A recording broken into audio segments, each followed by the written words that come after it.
नमस्कार और apex mindset में आपका स्वागत है। आज का जो विषय है वो बहुत ही दिलचस्प है। असल में हमारे एक श्रोता ने ये आइडिया भेजा है। हाँ, और सवाल भी बड़ा सीधा लेकिन बहुत गहरा है। बिल्कुल। सवाल ये है कि असली शक्ति, रियल पावर है किसमें?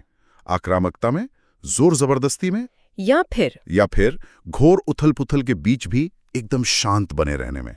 ये सवाल ही अपने आप में बहुत कुछ कह देता है। सही बात है। क्योंकि हम अक्सर ताकत को शोर शराबे से जोड़ते हैं। जो सबसे ज्यादा चिल्लाता है वो सबसे ताकतवर है। हाँ, हावी होना। एग्जैक्टली, हावी होना। लेकिन यहाँ जो बात हो रही है वो बिल्कुल उल्टी है। तो ये आइडिया कहाँ से आया? ये रॉबर्ट ग्रीन की 48 लॉज ऑफ पावर से आता है। उनका एक लॉ है, मछली पकड़ने के लिए पानी में हलचल मचाओ। अच्छा। पर इसका मतलब ये नहीं है कि आप खुद हलचल मचाएं। इसका मतलब है दूसरों को उनकी भावनाओं के जाल में उलझने दें। मतलब उन्हें गुस्सा दिलाओ या डराओ। हाँ, जब आपके विरोधी गुस्से में होते हैं, डर में होते हैं, तो उनका दिमाग काम करना बंद कर देता है, वो गलतियां करते हैं। और आप उस गंदे पानी के ऊपर खड़े मछुआरे की तरह हैं, जिसे सब कुछ साफ दिख रहा है। लेकिन क्या ये थोड़ा मैनिपुलेटरी लगता? चालाकी भरा? बिल्कुल, ये एक जायज सवाल है। और यहाँ इरादा, इंटेंशन बहुत मायने रखता है। कैसे? सोचिए, आप एक मुश्किल बातचीत में है, सामने वाला आप पर चिल्ला रहा है। ठीक है। अब आपके पास दो रास्ते हैं, या तो आप भी चिल्लाएं, जिससे बात और बिगड़ेगी। हाँ, या फिर आप एकदम शांत रहें।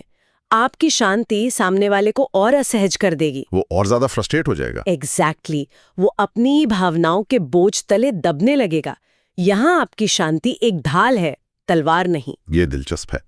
मतलब आप आग में घी नहीं डाल रहे, बल्कि इंतजार कर रहे हैं कि आग खुद ही बुझ जाए या सामने वाला खुद ही जल जाए। और यहीं पर शायद मार्कस ऑरेलियस का जिक्र सही बैठता है। दार्शनिक सम्राट। हाँ, वो एक ऐसे साम्राज्य पर राज कर रहे थे जहाँ चारों तरफ युद्ध थे, साजिशें थीं, यहाँ तक कि एक भयानक महामारी फैली हुई थी। मतलब उनकी जिंदगी में उथल पुथल की कोई कमी नहीं थी। तो वो कैसे शांत रहते थे? ये कोई जादू तो नहीं हो सकता? नहीं, जादू नहीं था। ये उनकी सोच का नतीजा था, जिसे हम स्टोइक माइंडसेट कहते हैं। स्टोइक माइंडसेट, इसे अक्सर लोग गलत समझते हैं ना, जैसे पत्थर दिल होना। बिल्कुल, लोगों को लगता है स्टोइक मतलब कोई भावना महसूस न करना, पर ऐसा है नहीं। तो फिर क्या है? स्टोइक दर्शन ये सिखाता है कि आप बाहरी घटनाओं को कंट्रोल नहीं कर सकते। युद्ध होगा, लोग धोखा देंगे, मुश्किलें आएंगी। हाँ, लेकिन एक चीज है जो हमेशा हमेशा आपके कंट्रोल में होती है। और वो क्या है? उन घटनाओं पर आपकी प्रतिक्रिया, आपका रिएक्शन। तो ये भावनाओं को दबाना नहीं है? नहीं, बिल्कुल नहीं। ये उन्हें समझना है, उन्हें सही दिशा देना है। ऑरेलियस अपनी डायरी में रोज लिखते थे, मेडिटेशंस के नाम से जो आज मशहूर है। हाँ, वो रोज रात को पूछते थे, आज क्या हुआ, इसमें से क्या मेरे काबू में था और क्या नहीं। ये तो एक तरह की मानसिक कसरत हुई। ये वही है, वो अपने मन के तूफान को रोज शांत करते थे ताकि वो बाहरी दुनिया के तूफान का सामना कर सकें। तो जब उनके सेनापति घबरा कर आते होंगे कि दुश्मन दरवाजे पर है, तो ऑरेलियस अपनी भावनाओं से नहीं बल्कि तर्क से फैसले लेते थे, और यही उनकी सबसे बड़ी ताकत थी। मतलब ये एक तरह की मेंटल ट्रेनिंग है, ये रातों रात नहीं आती। एकदम सही कहा। आप हर रोज छोटे छोटे पलों में इसका अभ्यास करते हैं ताकि जब बड़ा संकट आए तो आप तैयार रहें। बिल्कुल। हाँ, पर मैं वही सोच रहा था, ये सब सुनने में बहुत अच्छा लगता है, एक दार्शनिक सम्राट की कहानी।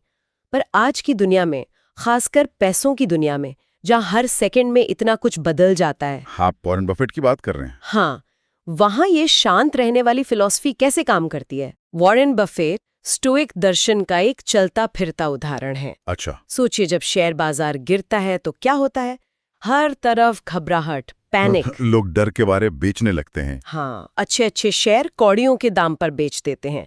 हर कोई अपनी भावनाओं के काबू में होता है, डर, लालच, अफसोस। और इस पूरी अराजकता के बीच बफेट क्या कर रहे होते हैं? वो शांति से बैठे होते हैं और उन बेहतरीन कंपनियों के शेयर खरीद रहे होते हैं जिन्हें डरे हुए लोग बेच रहे हैं। उनका वो मशहूर कोट है, जब दूसरे लालची हों तो डरो, और जब दूसरे डरें तो लालची बनो। और ये सिर्फ एक कहावत नहीं है, ये उनकी पूरी स्ट्रैटेजी का सार है। वो दूसरों की भावनाओं को खुद पर हावी नहीं होने देते। यहाँ पर एक चीज काम करती है जिसे भावनात्मक छूत का नियम या लॉ ऑफ इमोशनल कंटेजियन कहते हैं। एक मिनट, भावनात्मक छूत, ये क्या होता है? भावनाएं, खासकर डर और घबराहट, एक वायरस की तरह फैलती है। हाँ, एक को देखकर दूसरा भी घबराने लगता है। और देखते ही देखते पूरा बाजार डर की चपेट में आ जाता है। बफेट इस वायरस से इम्यून है, वो उस तूफान का फायदा उठाते हैं, उसमें डूबते नहीं हैं।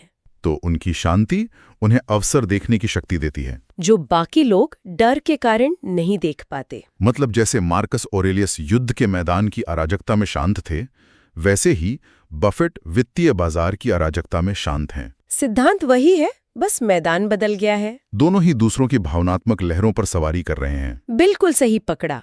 जो इंसान खुद पर नियंत्रण रख सकता है, वही स्थिति पर नियंत्रण पा सकता है। तो सवाल ये उठता है कि कोई इस कला में महारत कैसे हासिल करें, क्योंकि संकट में शांत रहो कहना आसान है, पर करना उतना ही मुश्किल। हाँ, तो क्या कोई प्रैक्टिकल तरीके हैं? हाँ, बिल्कुल है। और इसकी शुरुआत बहुत ही फिजिकल लेवल पर होती है। फिजिकल कैसे? सबसे पहली और सबसे शक्तिशाली तकनीक है अपनी सांस को नियंत्रित करना। सांस? हाँ, जब हम तनाव में होते हैं, हमारी सांसें तेज और उथली हो जाती हैं। ये हमारे शरीर का लड़ो या भागो वाला रिएक्शन है। अच्छा। अगर आप उस पल में जानबूझकर अपनी सांस को धीमा और गहरा करते हैं, तो आप अपने दिमाग को सिग्नल भेजते हैं कि सब ठीक है, खतरा टल गया। तो ये शारीरिक क्रिया सीधे मन पर असर डालती है? बिल्कुल, ये उस इमोशनल रिएक्शन की चेन को तोड़ देती है। ये तो काफी सीधा साधा लगता है, पर शायद असरदार है। और कुछ? दूसरी तकनीक है चुप्पी का इस्तेमाल, एक हथियार की तरह। चुप्पी? हाँ, मान लीजिए आप किसी बहस में हैं और सामने वाला लगातार बोल रहा है। अगर आप उनकी बात खत्म होने पर तुरंत जवाब देने के बजाय बस कुछ सेकंड चुप हो जाएं, तो क्या होगा? शायद वो असहज हो जाएंगे, उस खालीपन को भरने के लिए कुछ और बोलेंगे। ठीक यही होता है। चुप्पी एक वैक्यूम बनाती है। ज्यादातर लोग इससे घबराते हैं और उसे भरने के लिए और ज्यादा बोलने लगते हैं। और ज्यादा बोलने में गलती कर सकते हैं। हाँ, वो ऐसी बातें कह जाते हैं जो उन्होंने सोची नहीं होती। आपकी चुप्पी उन्हें अपनी ही बातों में उलझा देती है। लेकिन इसका एक खतरा भी तो है। क्या लोग आपकी चुप्पी को कमजोरी नहीं समझ सकते, जैसे आपको जवाब ही नहीं पता? बहुत अच्छा सवाल है। और यहीं पर आपकी बॉडी लैंग्वेज का फर्क पता चलता है। मतलब? एक होती है घबराई हुई चुप्पी, जिसमें आप नजरें चुराते हैं, और एक होती है आत्मविश्वासी चुप्पी, जिसमें आप सामने वाले की आंखों में देखकर शांति से सुनते हैं। अच्छा। ये चुप्पी कहती है, तुम अपनी बात कह लो, मैं सुन रही हूं, और जब सही समय आएगा तब मैं बोलूंगी। ये शक्ति का प्रदर्शन है, कमजोरी का नहीं। सांस और चुप्पी, ये दोनों ही दरअसल रिएक्शन से पहले एक ठहराव पैदा कर रहे हैं। और यही तीसरी और सबसे जरूरी तकनीक है, प्रतिक्रिया में देरी करना, डिले योर रिएक्शन। हमारी पहली प्रतिक्रिया लगभग हमेशा भावनात्मक होती है, तर्कसंगत नहीं। बिल्कुल। कोई आपको एक बुरा ईमेल भेजता है, आपका मन करता है कि तुरंत उससे भी बुरा जवाब लिखकर भेज दें। होता है। स्टोइक अभ्यास कहता है, रुको, 10 सेकंड रुको, 10 मिनट रुको। वो जो छोटा सा ठहराव है ना, वो आपके तर्क वाले दिमाग को हावी होने का मौका देता है। और उसी ठहराव में बुद्धिमानी और स्ट्रैटेजी का जन्म होता है। जल्दबाजी का फैसला हमेशा गलत होता है। तो अगर हम इन सबको जोड़कर देखें, तो सार यही है कि खुद पर नियंत्रण ही किसी भी स्थिति पर नियंत्रण की नींव है। आज के इस आक्रोश के युग में, जहां सोशल मीडिया पर हर कोई तुरंत प्रतिक्रिया दे रहा है, वहां शांत रहना अपने आप में एक विद्रोह जैसा लगता है। ये बहुत महत्वपूर्ण बात कही आपने। आज की इस शोर शराबे वाली दुनिया में भावनात्मक स्थिरता एक बहुत बड़ा कॉम्पिटिटिव एडवांटेज बन गई है। सही है। जो लोग साफ सोच सकते हैं जबकि दूसरे घबरा रहे होते हैं, वे ही आखिर में परिणाम तय करते हैं। वो सौदे जीतते हैं, आंदोलनों का नेतृत्व करते हैं और सम्मान अर्जित करते हैं। आक्रामकता से नहीं, बल्कि स्थिरता से। मतलब तूफान शांत व्यक्ति को नष्ट नहीं करता। शांत व्यक्ति ही तूफान पर महारत हासिल करता है। तो हमारे श्रोता के सवाल पर वापस आते हैं, असली शक्ति किसमें है? तो शायद जवाब यह है कि शक्ति इस बात में नहीं है कि आप कितना शोर मचा सकते हैं, बल्कि इस बात में है कि जब बाकी सब शोर मचा रहे हो, तो आप कितनी शांति से सुन और सोच सकते हैं। क्या बात है। और जाने से पहले मैं श्रोताओं के लिए एक विचार छोड़कर जाना चाहूंगी। जरूर। अपने जीवन के उन क्षेत्रों के बारे में सोचें जहां थोड़ी अधिक शांति और थोड़ी कम प्रतिक्रिया शक्ति का पूरा संतुलन बदल सकती है, चाहे वो काम की जगह हो, रिश्ते हो या खुद अपना मन हो। बहुत खूब। तो अगर आज की ये बातचीत पसंद आई हो तो हमें लाइक और सब्सक्राइब जरूर करें। एपेक्स माइंडसेट में हमारे साथ जुड़ने के लिए धन्यवाद।